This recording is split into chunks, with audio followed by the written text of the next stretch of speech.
everyone, in this video we are going to discuss sample question paper of science. This is the fourth part जहाँ पे हम section E discuss करने वाले हैं. So let's see question number 37. Two students decided to investigate the effect of water. Effect of water क्या होता है? And air on iron object. इसको investigate करने के लिए student A जो है उसने nail लिया है और student has taken thin plate.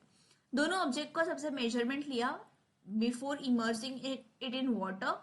तो दोनों का मेजरमेंट था, एक का था 3 और सेकंड ने जो लिया उसका था 6. देन उन्होंने उसको 10 ml ऑफ वाटर के अंदर प्लेस किया, पार्शियली इमर्स किया पानी के अंदर नेल और थिन प्लेट को. And then after few days उन्होंने ऑब्जेक्ट्स को वहां से उस पानी में से रिमूव किया एंड देन उसे ड्राई करके उसके जो मासेस है उनको फिर से मेजर किया. तो उन्हें 3.15 एंड 6.33 इस तरह से मिला, राइट. तो नाउ यू कैन सी कि जब उन्होंने पार्शियली इमर्स किया है तो half of the object is in water and half of it is in air, right. तो दोनों के साथ रिएक्शन होगा ऑब्जेक्ट्स का. Now the question is what might be the reason for the varied observation. दोनों स्टूडेंट के जो observation है वो उन्हें डिफरेंट क्यों मिले, राइट. तो मेन रीजन ये है का जो सरफेस एरिया है ज्यादा कॉन्टेक्ट में है इन एयर एंड वाटर, तो दैट्स वाई रस्टिंग जो है वो ज्यादा हुई है.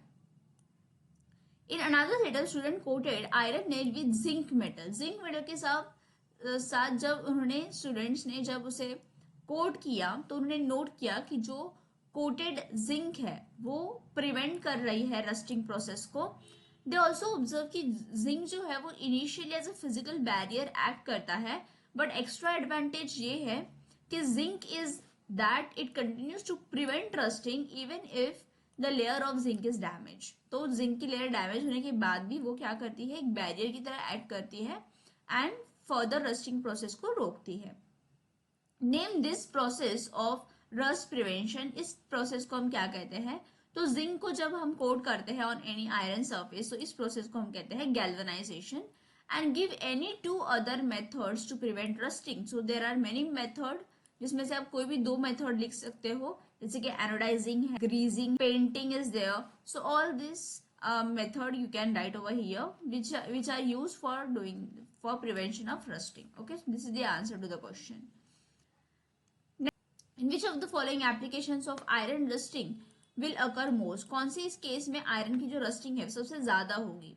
सो फर्स्ट जो है a, iron bucket electroplated with zinc. ठीक है, जिंक. बी जो है इलेक्ट्रिकल वायर जो है आयरन वायर्स वो कवर्ड विद एल्यूमिनियम, तो हमने एल्यूमिनियम से कोट किया है बी में. सी केस में iron hinges on a gate. सिर्फ आयरन के हिंजेस है जो गेट के ऊपर लगे हुए हैं.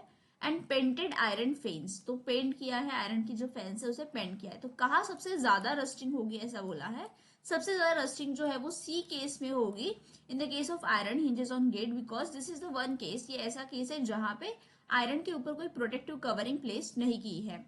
Let's see question number 38. This is from biology.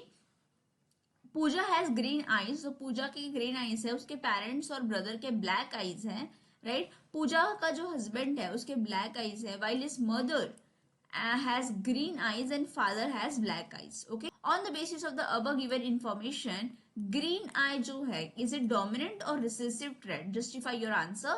So green eye will be the recessive trait. So you can see the answer over here. Yes, green eye is the recessive one. It will express only in homozygous condition.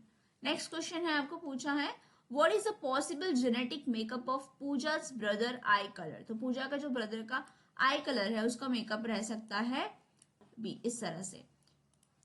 Next question, what is the probability that the offspring of Pooja and Ravi will have green colour. तो 50% probability is there. Also show the inheritance of eye colour in offspring with suitable cross. तो cross के साथ उसको explain करना है. तो you can see this will be the cross, genetic cross यहाँ पे रिप्रेजेंट किया है. एंड 50% जो है that will be the possibility that it can be of green colour. That is the answer to the question. Okay, again 50% of offspring of पूजा's brother अगर green colour के हैं तो with the help of cross you have to explain. Can see here brother is heterozygous and wife जो है अगर इस तरह से है, सो इस तरह से क्रॉस बनेगा and this will be the cross that you can be representing for the brother. In the next video, we are going to discuss some important questions from the lesson electricity. Thank you.